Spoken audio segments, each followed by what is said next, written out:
좋으신 분이셔요. 우리 주님 하나님께서는 우리 한 사람 한 사람을 너무나 사랑하십니다. 할렐루야. 느끼시나요? 하나님의 사랑을 느끼시는 분. 어때요? 삶을 통해 하나님이 나를 얼마나 사랑하시는지 믿어지세요? 느껴지세요? 네.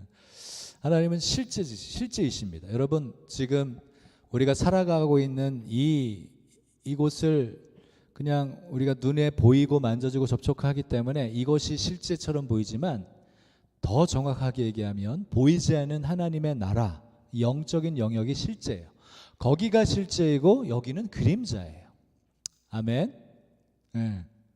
이 그림자 같은 이 현 상황들을 우리가 살아가면서 하나님이 이곳을 만드신 거죠.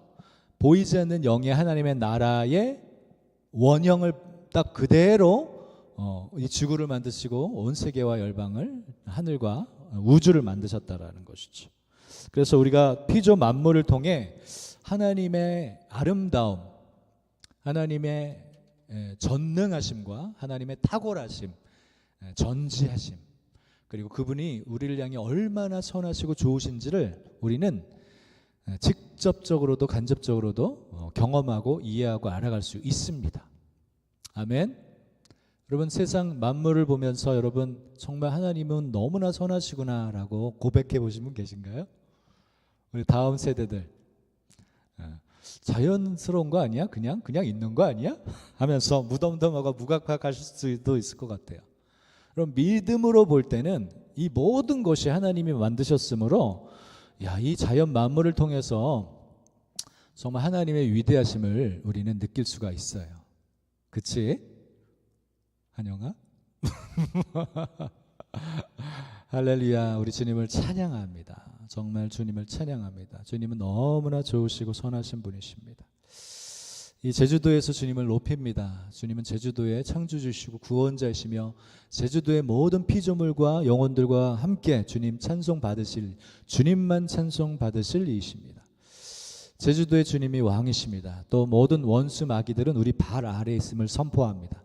모든 거짓과 모든 우상 숭배들, 모든 죄악들이 다 우리 발 아래 밟히고 하나님의 아름다움의 영광만이 이 땅 가운데 드러나고 넘쳐날 것입니다. 할렐루야. 제가 밤에 조용하게 모래주머니 그때 선물 받아서 운동하고 계세요? 오, 저희도 그거 너무 좋아서 모래주머니를 막 사서 막 같이 가족들이랑 끼고 막 운동하고 있어요. 밤에. 우리 아들들도 열심히 노력하려고 하고 있고, 저랑 아내랑 같이 막 그 모래주머니 차고 오후쯤에 이제 많이 하지만, 저는 밤에 시간 날 때 밤에 이제 강의도 듣고 묵상도 하면서 하나님과 되게 좋은 시간 가져요. 그 운동하면서 집 앞에 이렇게 길이 있거든요. 그 길 따라 왔다 갔다 한 세 바퀴 하면 되게 한 시간 정도 걸리는데, 그 시간이 운동하면서 주님과의 교제를 할 수 있는 시간, 이게 얼마나 좋은지. 한 번은 제가 별이 맑아가지고 밤에 별들이 너무 선명하게 보이는 거예요. 그런데 선명하게 보이는데 북두칠성이 그냥 너무 선명하게 딱 국자가 세워져 있는 사이즈로 딱 보이는데, 한참을 북두칠성을 제가 보고 있었어요. 그러면서 지난번에 저 액자의 그 예언적인 그 환상 속에 그 북두칠성이 땅에 떨어지는 환상이 있었다 그랬잖아요.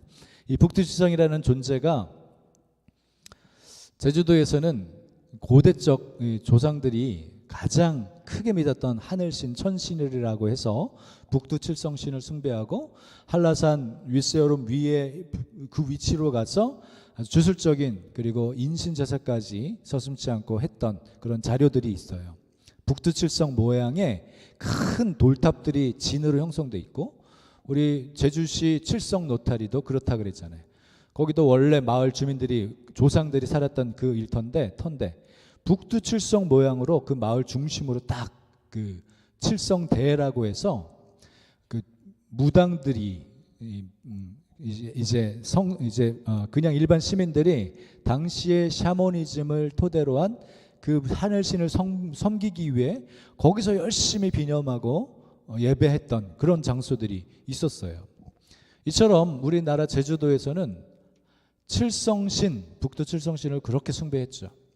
근데 제가 며칠 전에 이렇게 밤에 운동하다가 너무 별이 선명하게 보여서 북두 칠성이 딱 보이는데 이게 세워져 있는데 제가 별똥별이 지나가는 거 봐보신 적 있으세요? 봐보셨어요? 제가 저는 평생 처음 보는 것 같아요. 북두 칠성이 이렇게 국자 모양에 이렇게 세워져 있으면 별똥별이 국자 모양 끝에 이렇게 요 네모난 그 모양에서 샥 하더라고요. 샥. 그래서 깜짝 놀랐어요.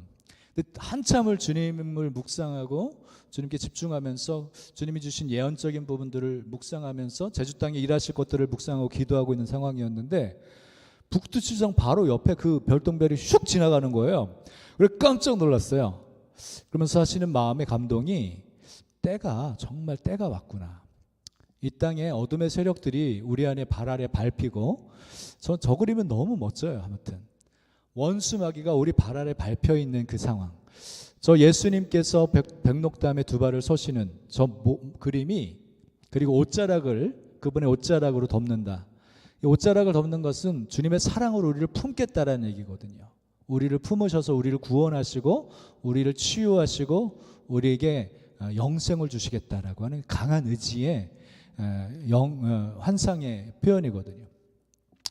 그래서 저 비전에 대해서 다시 한번 상기하면서 아멘 하면서 제가 별똥별이 지나가면서 뭔가 확증을 주시는구나. 그래서 제가 다시금 주님께 삶을 드리면서 그 일을 위해서 제가 헌신하겠습니다 하면서 기도를 많이 했던 기억이 나요. 지금 때가 계속 활성화되고 있고 가속화되고 있습니다. 우리가 알건 모르건 이게 중요합니다. 주님이 오실 때가 얼마 남지 않았고 우리가 알건 모르건 때가 가속화되고 있고 주님은 주님의 일을 진실하게 하십니다. 아멘. 그래서 우리가 하나님께 집중하고 주시하면서 깨어 있으려고 하는 의지가 이것도 훈련이거든요. 우리의 일상에서 우리가 하고 있는 일을 하면서도 주님께 깨어 있는 시간을 드리는 것, 이것은 우리의 훈련이어야 되고 마땅히 성도로서 예수님이 십자가에서 죽으신 가장 궁극적인 목적은 다양할 수 있지만 하나님 아버지와의 화목함이거든요. 이것을 놓쳐버리면 우리는 정말 안타까워하실 거예요. 하나님 아버지께서. 그래서 우리는 하나님의 얼굴을 구하는 삶이 우리의 기본이 되어야 됩니다. 지난번에 제가 꿈으로 나눴지만 여호와의 무릎, 베레게아라고 하는 그 할아버지, 그 인물로 이름을 통해서 계시적으로 여호와의 무릎으로 나아가는 것이 얼마나 중요하고, 여호와의 무릎, 바로 자녀들이, 어린 아기들은 엄마의 무릎 위에서 모든 것들을 체험받아요. 돌봄과 사랑과 체험을 다 받아요. 그리고 어느 정도 크면 이 애들은 아빠의 무릎 위에 앉아서 장난치고 만족함을 누려요. 야, 이게 스라의 자녀분이 셋이 계시네요. 이런 스라라는 이 단어가 얼마나 은혜가 됐는지. 부모의 무릎 아래 자녀. 그래서 자녀들은 부모님의 무릎에서 모든 것을 다 누리고 받아요. 할렐루야. 아버지의 마음이 그거구시구나. 제가 말씀드렸듯이 이건 너무나 강조하고픈 부분이에요. 아버지는 자녀들이 자기의 아버지의 품 안에 와서 충분히 사랑과 배려와 모든 체험과 모든 것들을 다 받을 수 있어야 됩니다. 할렐루야. 그러면서 여호와의 무릎이라고 하지만 다른 말로 하면 여호와의 축복이라고 돼 있어요. 이 무릎 위에서 우리가 누릴 때 진정한 축복을 자녀들이 다 받는다는 얘기예요.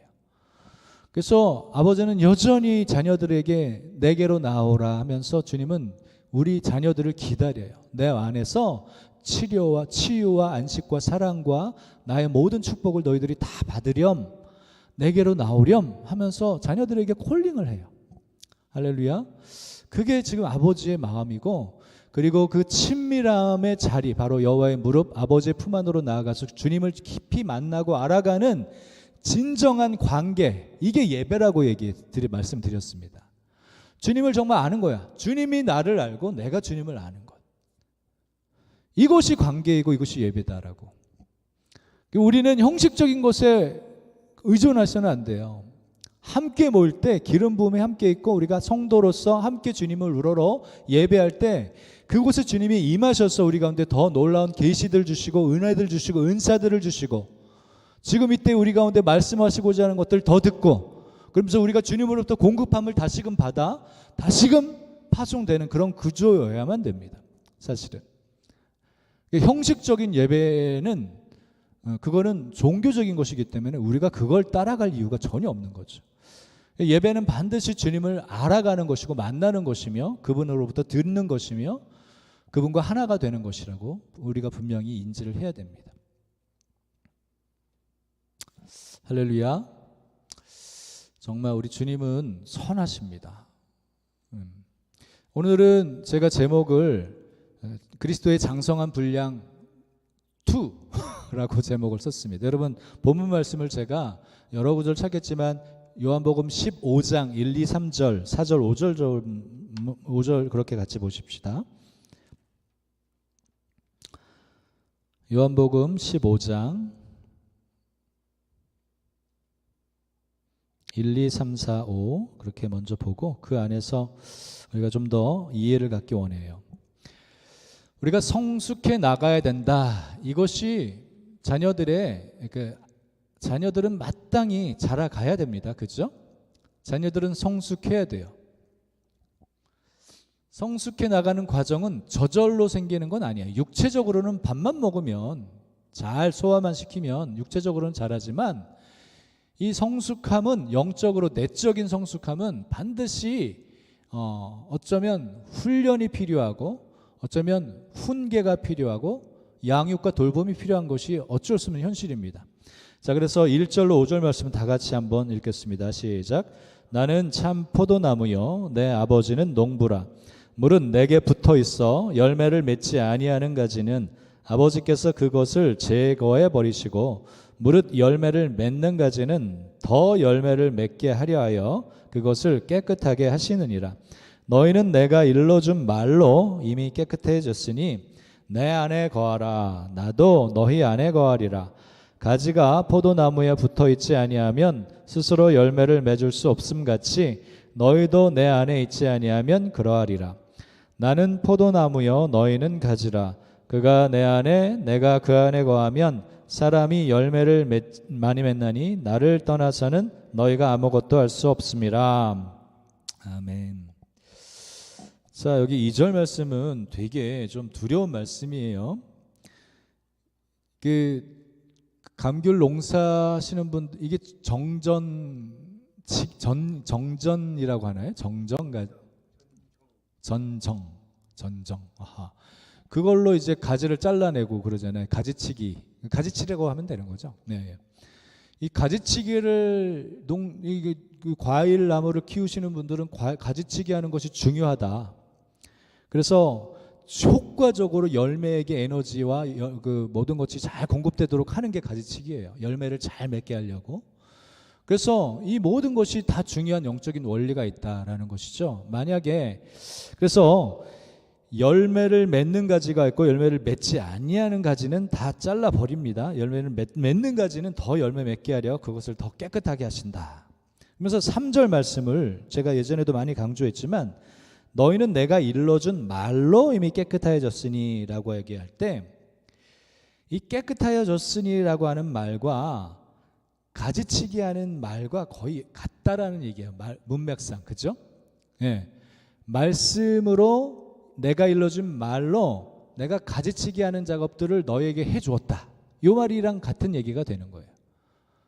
예수님께서는 따르는 제자들에게 너희는 내가 일러주는 가르쳐주는 말들로 인해서 너희는 나름대로 너희들이 잘못 인식하는 사고체계들을 잘라내서 열매를 잘 맺을 수 있도록 내가 너희들에게 이미 다 가르쳐줬다. 이 얘기를 하고 있어요. 그죠?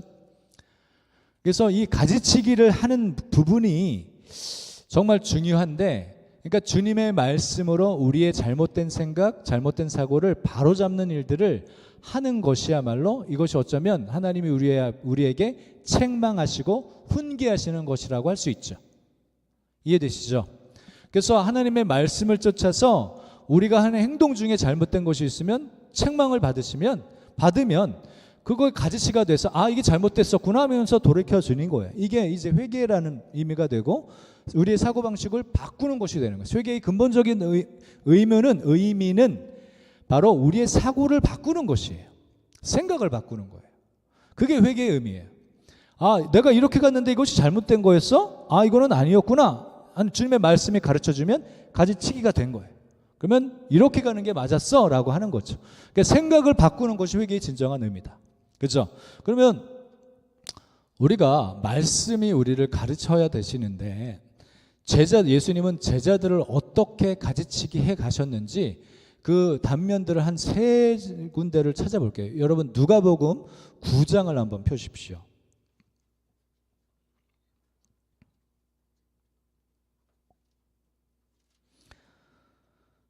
누가복음 9장의 후반절을 보다 보면 제자들에게 가지치기 하는 말씀으로 바로 잡아주시는 그들의 잘못된 행동을 바로 잡아주시는 사건들이 한 3군데 나옵니다. 그걸 한번 우리가 보도록 하겠습니다. 누가복음 9장 46절로 49절 56절까지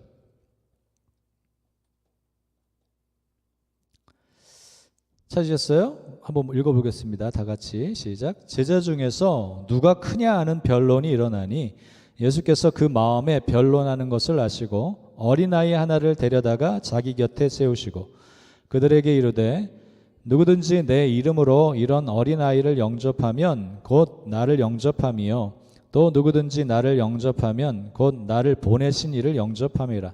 너희 모든 사람 중에 가장 작은 자가 그가 큰 자니라. 여기까지만 일단 먼저 볼게요. 첫 번째 이 제자들의 잘못된 점을 지적하시고 바로잡아 주시는 사건이에요. 이 상황 누가복음 이제 처음에 이제 첫 시작의 내용들은 뭐냐면 12제자를 둘이 짝지어서 권세와 권능을 주게 하셔서 하나님의 나라를 전파하고 병든 자를 고치고 그런 일을 할 수 있도록 파송합니다. 처음으로. 그죠? 12제자를 먼저 보내서 둘씩 짝지어서 이렇게 보냈어요. 그랬더니 나중에 봤더니 10절 이하로 보니까 그들이 다 돌아왔어요. 잠깐만요.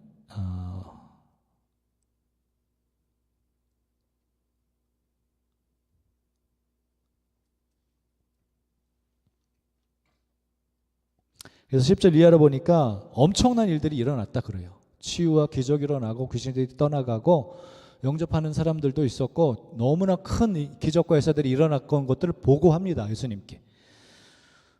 아무튼 그런 상황까지 딱 왔어요. 그래 둘둘 짝지어서 이게 상상력을 동원해 보는 겁니다.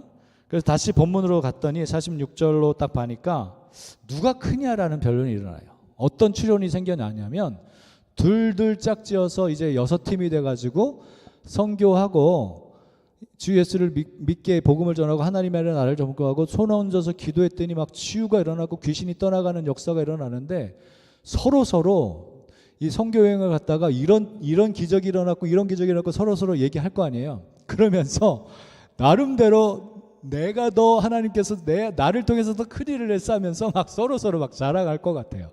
그죠? 어린 마음에. 그래서 서로 그러면서 야 하나님 나에게 이렇게 일을 행하셨단 말이야 하면서 막 서로 어린애처럼 누가 크냐고 막 변론이 일어난 거예요. 그죠? 저 맥락을 보면 그런 흐름이 있을 수 있겠다라는 거죠. 예. 그래서 하나님 나를 통해서 이런 일도 했거든? 하나님 나를 통해서 이런 일도 했거든 하면서 그럼 그 이런저런 기준을 따져가면서 제자들끼리 누가 크는지 막 변론이 일어나는 거예요. 그러면서 예수님은 어린아이를 하나 데려다가 이제부터 말씀으로 훈계를 하십니다. 말씀으로 사랑으로 잘 가르쳐 주십니다. 그렇죠? 너무 좋은 것 같아요. 그러면서 그들에게 이르시되 누구든지 내 이름으로 이런 어린아이를 영접하면 곧 나를 영접하며 또 누구든지 나를 영접하면 곧 나를 보내신 이를 영접함이라. 너희 모든 사람 중에 가장 작은 그가 큰 자다. 이게 하나님의 나라, 여기서는 이제 권위주의, 계급주의에 대한 관점, 세상적인 관점을 바로잡는 일을 하십니다. 누가 크냐라고 하는 제자들의 변론에 예수님은 어린아이를 세워놓고 사람 중에 가장 작은 자가 큰 자다라고 설명을 해줘요. 그래서 섬기는 것이, 그리고 자기를 작은 자처럼 이게 여기면서 다른 사람을 세워주고 섬겨주고 존중히 여겨주는 이것이 성숙함이다. 이걸 가르쳐주고 계셔요. 아멘. 이게 말씀으로 우리를 가르치시고 계시는 모습이에요. 너희는 내가 일러준 말로 이미 깨끗해졌으니. 그래서 예수님은 탁월하게 그때그때 상황을 아주 탁월하게 말씀으로 한 예를 들면서 어린아이를 데려다가 그 어린아이처럼 자기를 낮추는 이가 큰 자다. 할렐루야. 어른들은 어린아이들 통해서 배워야 돼요. 어린아이들은 좀 잘못된 세상적인 관점에서 막 시기하고 질투하고 네가 크냐 내가 크냐 막 그렇게 하는 것이 어린아이의 특징이에요. 그러나 성숙한 사람들은 섬기는 자가 되는 것이죠. 하나님이 나를 통해서 이렇게 큰 일을 했어라고 자기 자랑이 되면 안 되죠. 지난번도 말씀드렸지만 우리가 주님을 위해서 한 일들은 주님이 받으시는 어떤 열매가 되는 겁니다. 주님이 받으시는 열매가 되죠. 상급이 될 수 있어요. 우리에게 받을. 그렇지만 우리가 주님이 하라고 하신 일을 하는 것 자체는 그것은 우리의 의나 우리의 자랑이 될 수 없다. 이것을 이해하신다면 우리는 정말 이 부분으로부터 성숙해지는 거예요. 할렐루야. 우리가 행동한 주님을 위해서 섬기고 우리가 주님을 위해서 헌금을 하거나 재정을 심을 수 있거나 주님을 위해서 봉사의 일을 하거나 이런저런 일을 하는 부분에 대해서는 우리가 상급이 돼서 돌아올 수 있어요. 하늘에. 그렇지만 그것이 우리의 자랑이나 우리의 의의가 될 수는 없다. 이것만 아신다면 우리는 정말 자유할 수 있어요. 교만에 넘어지지 않을 수 있다는 거죠. 자, 이것이 말씀이 우리를 정리시키고 가지치게 하는 거예요. 할렐루야. 예.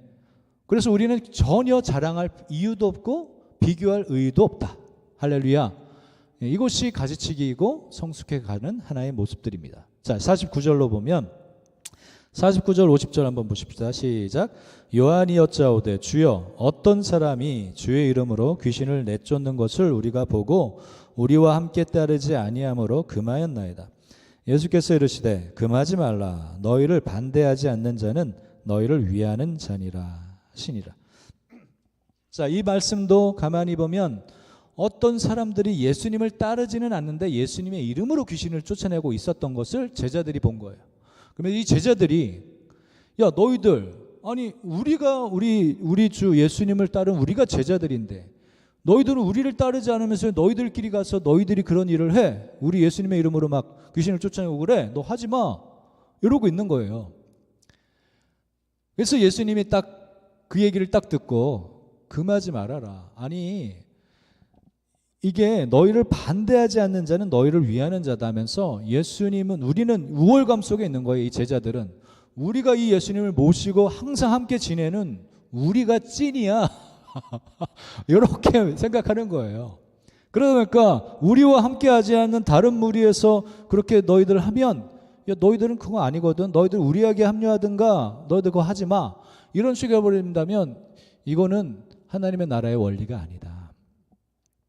그러니까 예수님의 이름으로 무엇을 하는 사람들이 있다면 축복해 줘야 된다. 그들을 반대하지 말아라. 할렐루야. 예. 우리를 공격하거나 우리를 반대하지 않는 사람들은 우리를 위하는 자다라고 얘기하면서 저들이 예수님을 우리와 함께는 안 하지만 예수님의 이름으로 뭔가를 한다면 우리는 축복해 줘야 되는구나. 할렐루야. 우리와 함께 하지 않음으로 인해서 저들은 남이야. 나쁜 편이야 라고 얘기해 버린다면 그것도 막 끼리끼리 노는 상당히 미숙한 모습을 보인다는 거죠. 그러니까 예수님의 이름으로 행하는 모든 것에 대해서는 우리가 축복해 주는 것이 중요하다. 아멘. 그렇죠? 예. 이런 부분에 대해서 우리가 또 한 가지 가지치기를 배우는 것입니다. 예수님의 이름으로 무엇을 하는 것이 있다면 축복해 주고 그들을 적극 지원해주고 지지해주는 것까지 생각한다면 더 성숙함이 되는 거죠. 그리고 뭔가 부족한 부분이 보인다면 도와줄 수 있는 그런 사람이 된다면 더 훌륭한 성숙함을 보이는 거라고 할 수 있죠.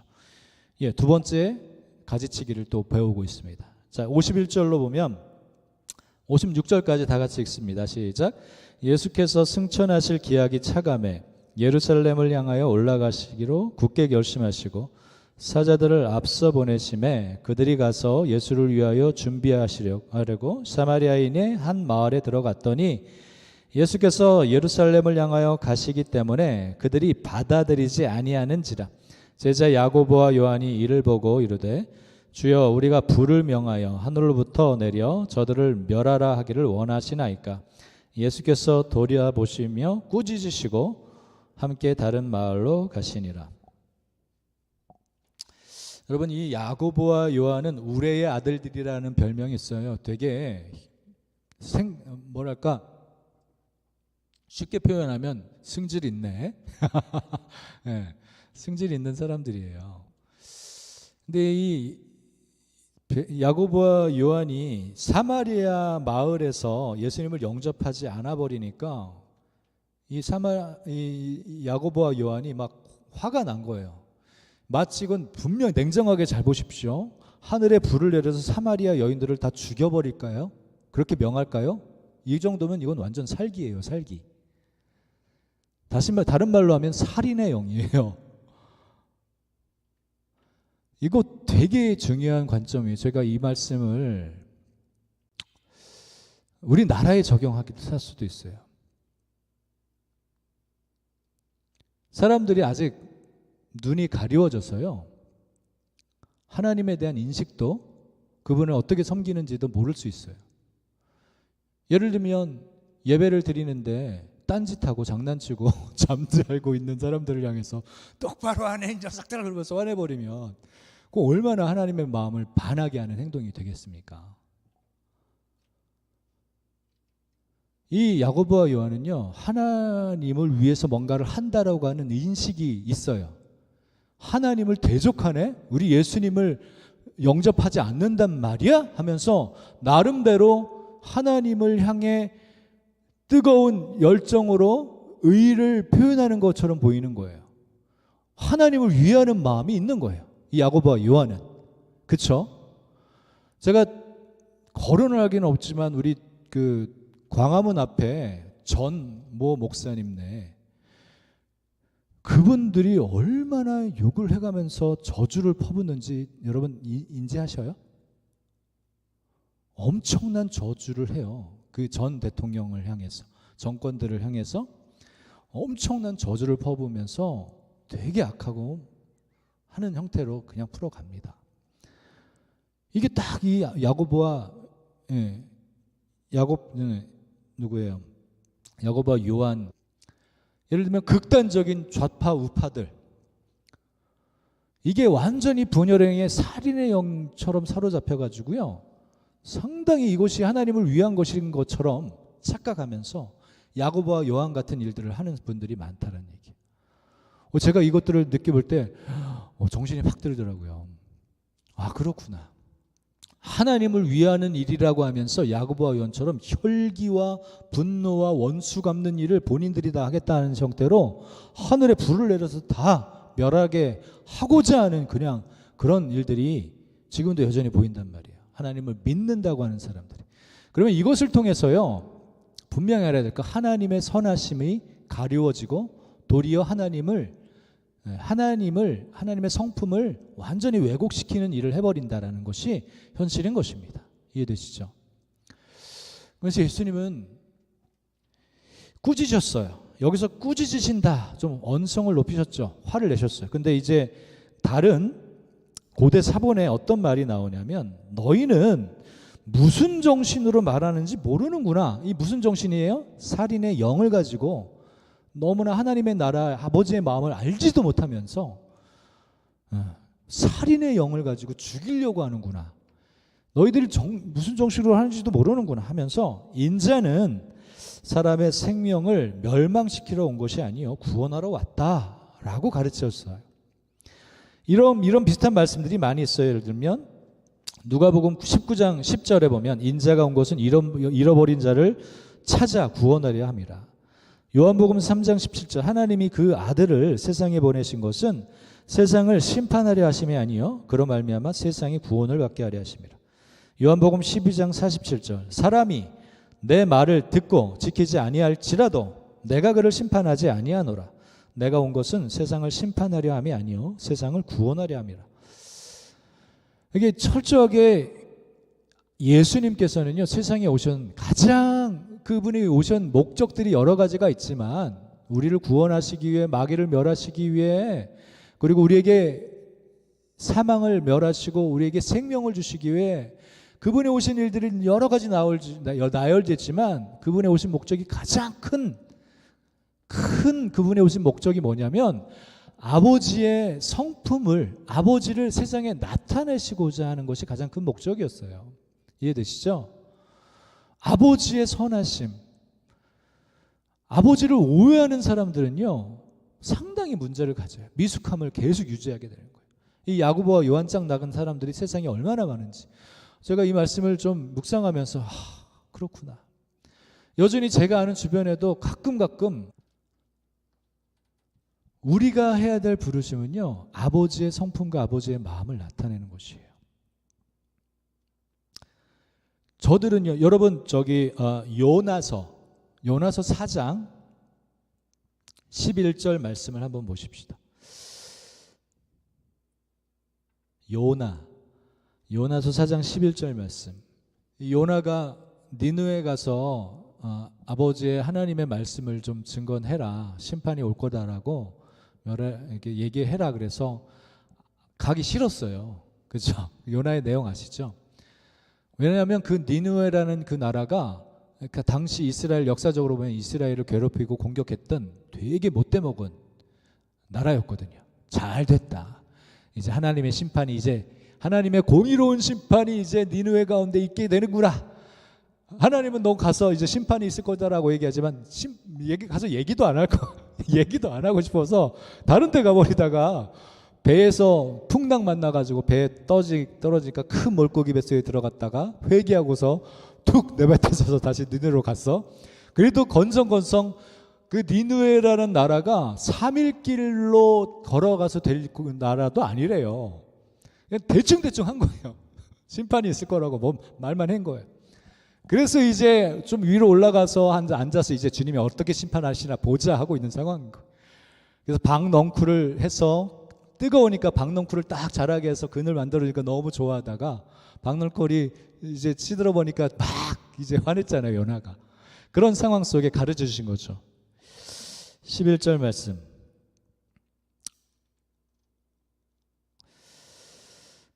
여호와께서 이르시되 네가 수고도 아니하였고 재배도 아니하였고 하룻밤에 났다가 하룻밤에 말라버리니 박넝쿨을 아꼈거든.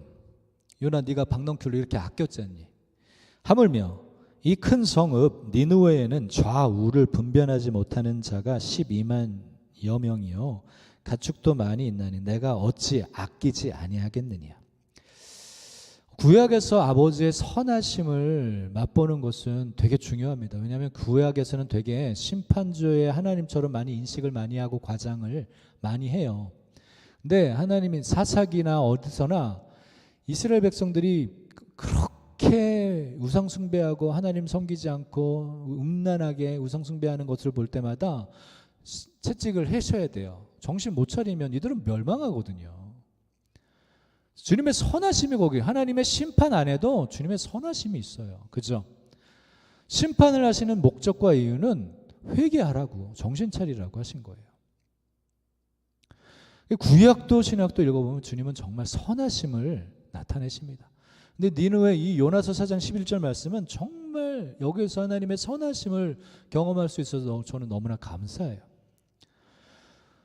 니느웨 좌우를 분별하지 못하는 자가 12만여 명이 넘대요. 그러면서 주님이 얼마나 아끼겠니? 자, 우리나라에도 그래서 좌우를 분별하지 못하는 이 불쌍한 영혼들을 위해서 기도하는 것이 예수 그리스도를 믿는 사람들의 가장 중요한 위치라는 거예요. 성 무너진 틈이 있으면 틈을 막아서는 자로 서야 돼요. 그러니까 우리는 이 야고보와 요한처럼 저런 못돼 먹은 새끼들 하면서 욕을 하면서 저주하면서 그렇게 가버리면 이거는 완전 미숙함이에요. 하나님의 마음, 하나님의 나라에 이거는 아닌 거예요. 이거는 가지치기 해야 될 영역이에요. 그래서 우리는 애통함으로 동일시회게 하면서 중보기도를 하라는 부르심이 있지, 불을 내려서 저들을 다 멸하라고 명할 수 있는 부르심이 있지 않아요. 심판은 하나님께서 하시는 거예요. 보복은 하나님께서 직접 하십니다. 우리는 우리가 해야 될 제사장의 위치는요, 중보하며 동일시회게 하며 계속적으로 긍휼을 구하는 것이 우리가 해야 될 가장 중요한 위치란 말이죠. 도시를 축복할 때 가장 큰 핵심이 여기 있습니다. 보여지는 상황 속에서는 너무나 악하고 더럽고 음란하고 너무나 불의와 거짓이 그 가득한 현실을 보잖아요. 근데 우리는 그거를 보면 안 돼요. 아버지의 마음을 봐야 돼요. 아버지의 선하심으로 좌우를 분별 못하고 자기가 죄를 짓는지도 깨닫지 못하고 그것이 자기들은 옳은 것처럼 인식하고 있는 저 분별하지 못하는 저 불쌍한 영혼들을 향한 긍휼한 마음을 가지는 것이야말로 믿는 그리스도인들이 가져야 될 가장 중요한 마음의 태도라는 것입니다. 아멘. 그래서 이 가지치기가 오늘날 되게 중요합니다. 한국 안에.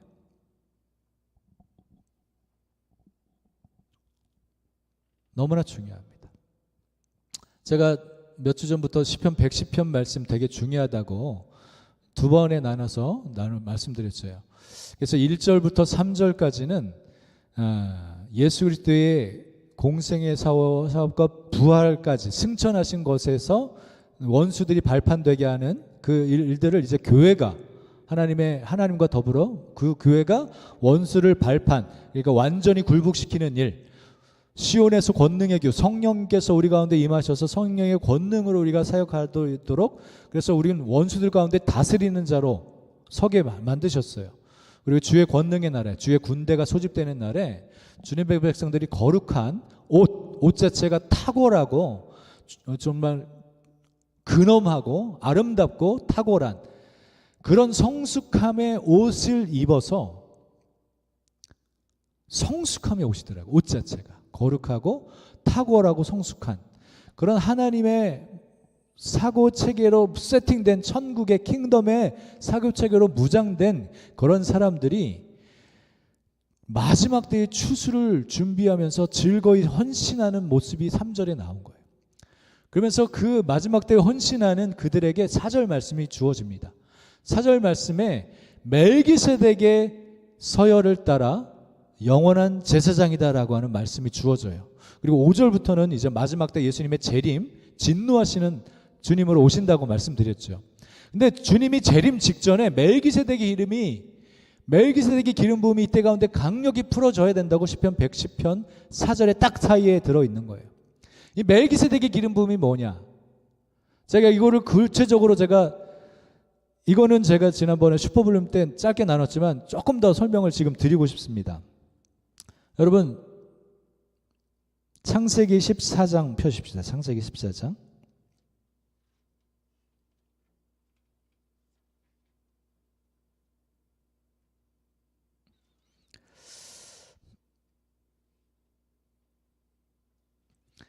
일단은 멜기세덱의 서열을 따라 한다 그랬을 때 서열이라고 하는 이 단어가 디브라라고 합니다. 디브라라고 할 때 이 원어를 이렇게 단어를 해석해 보면 멜기세덱의 한 말, 멜기세덱의 이유, 멜기세덱이 한 소송에 대한 끝, 질서, 완성.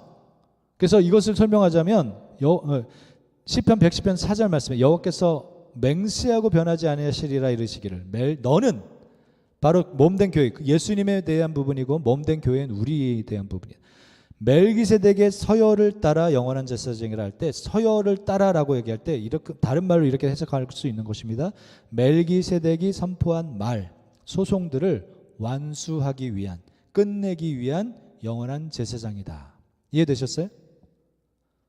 이 서열이란 단어 아래 멜기세덱이 소송하거나 멜기세덱이 선포한 그거에 대해서 그걸 완성하고 끝내기 위해서 너는 영원한 제사장이다. 요 말을 하고 있어요. 그래서 14장을 다시 한번 펴야 돼요. 창세기 14장 내가 왜 못 찾았지? 창세기 14장 18절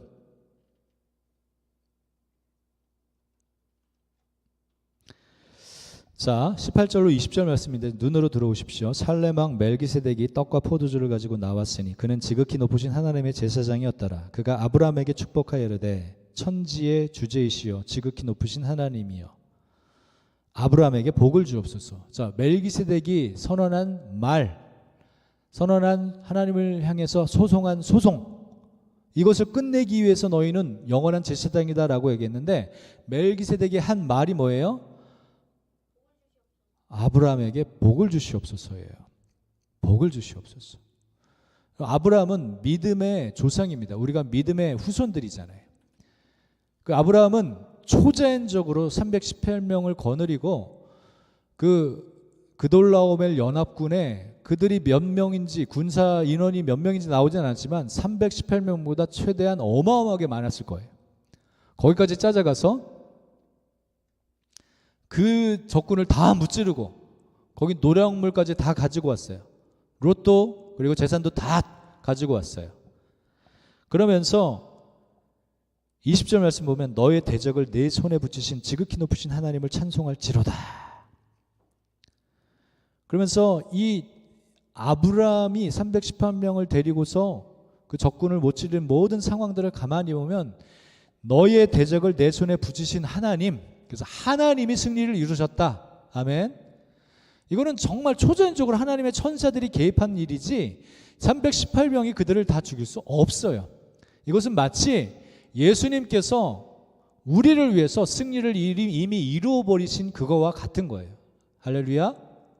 예수님의 승리를 이루시고 우리는 그 승리를 집행하며 그 승리의 전리품을 취하여 오는, 마치 아브라함이 그들을 다 이기고 전리품을 다 가지고 오는 그거와 똑같은 거예요. 이해됐어요? 그래서 우리를 보는 거죠. 믿음으로 주님의 승리를 선포하며 승리를 취하며 승리 가운데서 전리품을 얻어서 오는 우리, 아브라함의 그 발걸음은 바로 우리의 발걸음입니다. 예수 그리스도의 승리를 우리가 누리며 승리 가운데 있는 모든 축복들을 받아 누리고 나오는 우리를 향해 멜기세덱이 선포한 축복이 뭐냐면 지극히 천지의 주제시여 지극히 높으신 하나님이여 바로 우리에게, 여러분과 저에게 복을 내려 주옵소서. 이게 멜기세덱이 하나님을 향해 한 말이에요. 소송인 거예요. 이것을 완성하고 끝내기 위해 예수님이 오셨고 우리는 그 완수와 끝낸 것을 선포하고 집행하는 자로 지금 영원한 제사장으로 우리가 있는 것입니다. 할렐루야. 그래서 우리의 삶에 멜기세덱의 이 축복을 우리 삶에 가장 중요하게 여겨야 됩니다. 복을 선포하는 거예요. 복을 선포하는 것. 만약에 재앙과 죄와 저주와 우상 숭배와 모든 그 악한 일들을 하는 저들을 향해 우리가 할 수 있는 축복을 풀어내는 건 그야말로 동일시 회개하며 저들에게 긍휼을 베풀어 주십시오라고 나아가는 중보자의 영역이 되어야 된다는 것입니다. 할렐루야. 그래서 우리가 멜기세덱의 기름 부음 안에 설 때 바로 우리는 복을 선포하는 자예요.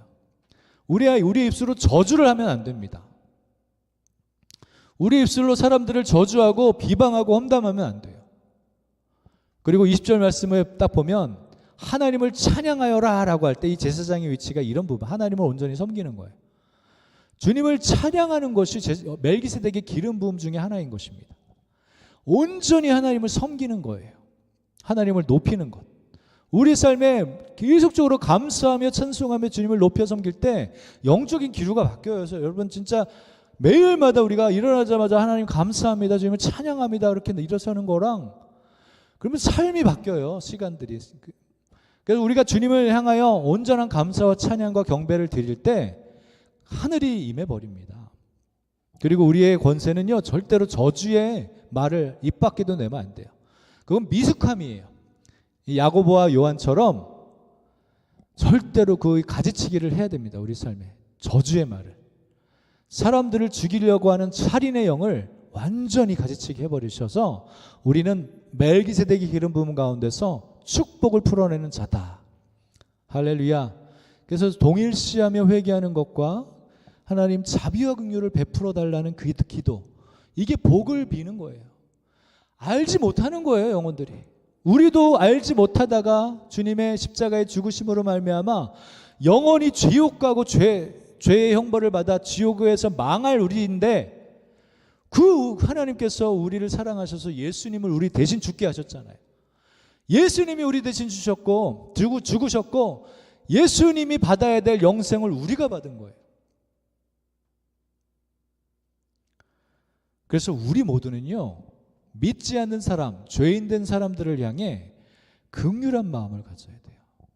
저들은 알지 못하는구나. 저들은 좌우를 분별 못하는구나. 그들을 향해 그래서 긍휼한 마음을 가지고 축복하는 것이 우리의 의무이고 우리의 특권입니다. 할렐루야. 주님을 찬양합니다. 그래서 주님께서 말씀으로 가지치기를 이렇게 하시는구나 라고 하는 예를 우리가 좀 배웠다고 믿습니다. 그래서 다시 요한복음 15장, 너희는 내가 일러준 말로 이미 깨끗하여 졌으니 내 안에 거하라. 나도 너희 안에 거하리라. 가지가 포도나무에 붙어있지 아니하면 스스로 열매를 맺을 수 없음같이 너희도 내 안에 있지 아니하면 그러하리라.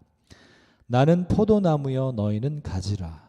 그가 내 안에 내가 그 안에 거하면 사람이 열매를 많이 맺나니 나를 떠나서는 너희가 아무것도 할 수 없습니다.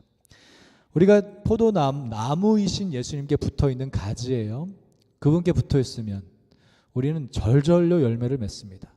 그래서 우리가 말씀이 얼마나 우리를 깨끗하게 하며 가지치게 하게 하는지, 말씀을 잘 묵상하고 말씀이 나의 것으로 내 마음에 새겨질 때까지, 새겨지면요, 그건 삶을 살아낼 수 있게 돼요. 말씀의 사모함을 가지고 우리가 날마다 성숙해지기를 축복합니다.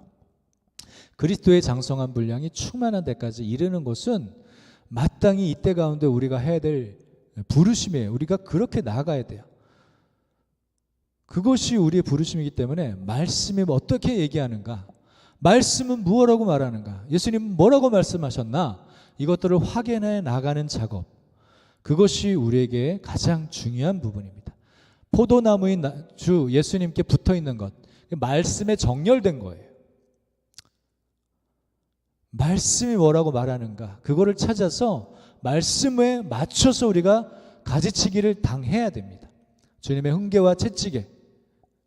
할렐루야. 예, 우리 다음 세대를 정말 축복해요. 여러분, 적극성을 띠고 주님을 찾으십시오. 적극적으로 예배하십시오. 기도하셔야 돼요. 기도할 줄 아셔야 돼요, 여러분. 주님이 정말 우리를 기다리세요. 아무튼 이 나라의 미래는 얼마나 우리가 축복을 하느냐, 얼마나 중보기도 하고 동일수에게 하며 저들에게 복을 내려달라는 멜기세덱의 기름 부음 안에서 축복을 풀어놓느냐, 그거의 관건에 도시가, 나라가 변화되는 것입니다. 2010년도에 링 라이딩스 목사님이라는 분이 그때 하나님이 주신 환상을 설명하는데, 남과 북이 지도가 있어요. 근데 북쪽에도 자석 말급이 있대요. 남쪽에도 자석 말급이 있는데 극이 다른 거야. 그래서 서로를 밀어내고 있어요. 통일이 안 일어나는 거죠. 근데 어느 순간 한쪽 말급이 싹 뒤집어지면서 딱 붙어버리더래요. 어느 쪽이 뒤집어졌을까요? 남한일까 북한일까? 북한이 뒤집어졌을까? 아니에요. 남한이 뒤집어졌어요. 저는 그 부분에 대해서 그분이 나름대로 해석을 했는데, 저는 그 말급이 남한이 뒤집어졌다 했을 때 제가 정말 기도하면서 느낀 건, 남한이 성숙해지는구나. 남한이 더 성숙해져서 이 상황을 축복으로, 이 저주를 축복으로 바꾸는 일을 풀어내는구나. 성숙한 남한이 되는 거예요.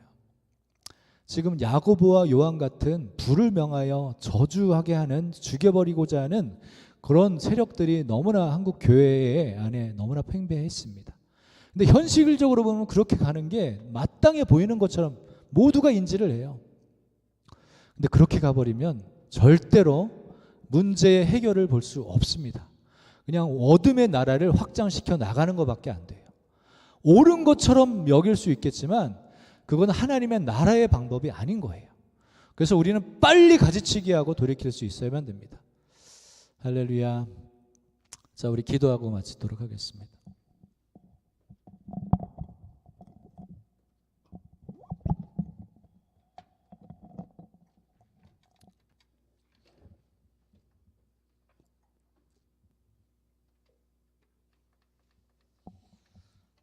우리 다 같이 기도할 때는 이 나라를, 저희들을 성숙하게, 정말 주님의 말씀 안에서 저희들을 가지치게 해주십시오.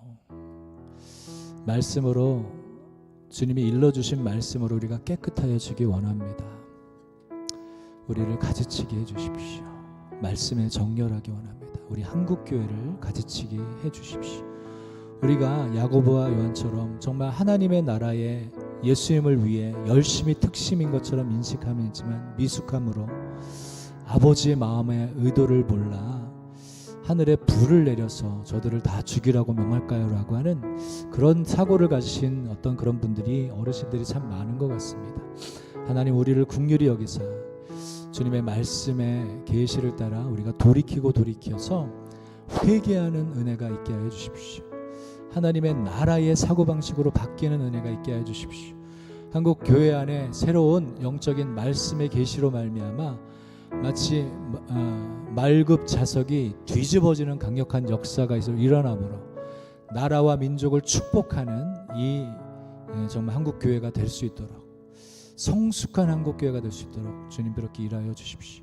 우리 다 같이 기도하겠습니다. 주님, 주님의 얼굴을 구합니다. 아버지, 아멘입니다. 아멘입니다. 우리가 주님의 말씀에 정렬하고 우리가 오해하고 잘못 인지하고 있는 것, 이것이 하나님을 위한 것이다라고 하면서 잘못 인지하고 있는 부분들이 있다면 주님 돌이키고 회개할 수 있도록 주님 계시를 주십시오. 야고보와 요한이 사마리아 땅에 그 마을에 불을 내려서 멸하라고 명할까요? 라고 말했던 그 모습이 한국교회에 있다면 아버지, 이 한국교회에 주님 말씀으로 바로 세워 주십시오. 나는 세상을 심판하러 오지 않았고 구원하러 왔다. 하나님의 선하심을 우리로 이때 가운데 인지하고 그 선하심을 가지고 우리가 마음에 품고 이 땅을 어떻게 살아갈지, 우리가 어떻게 축복하며 어떻게 동일시하며 우리가 정말 이 좌우를 분별하지 못하는 이 영혼들을 향해 우리가 어떻게 섬겨갈 줄을 아는 성숙한 한국교회, 그리스도의 몸된 교회가 되게 하여 주십시오. 우리 한 분 한 분 성도님들 가운데도 동일한 은혜가 있게 하여 주셔서 우리가 더 성숙한 마음으로 주 앞에 서게 하여 주십시오. 주님의 얼굴을 구합니다. 그렇게 우리 가운데 일하시고 역사하시는 주님을 찬양합니다. 아멘.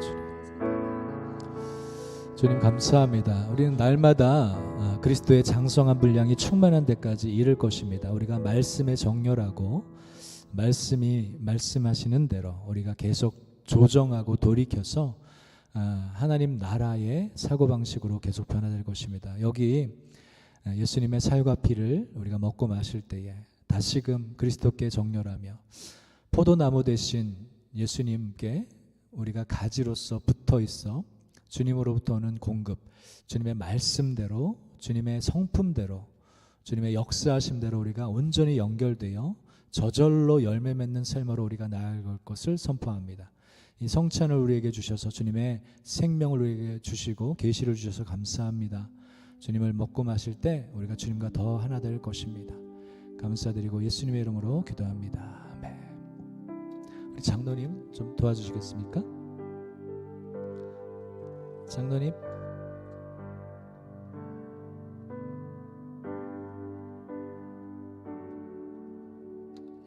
우리 장로님께서.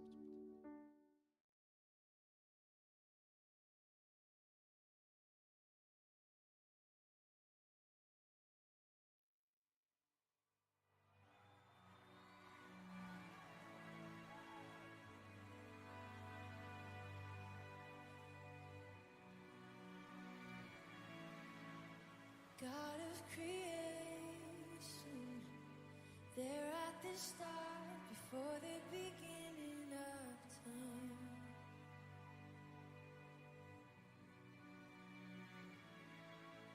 With no point of reference, you spoke to the dark and fleshed out the wonder of life.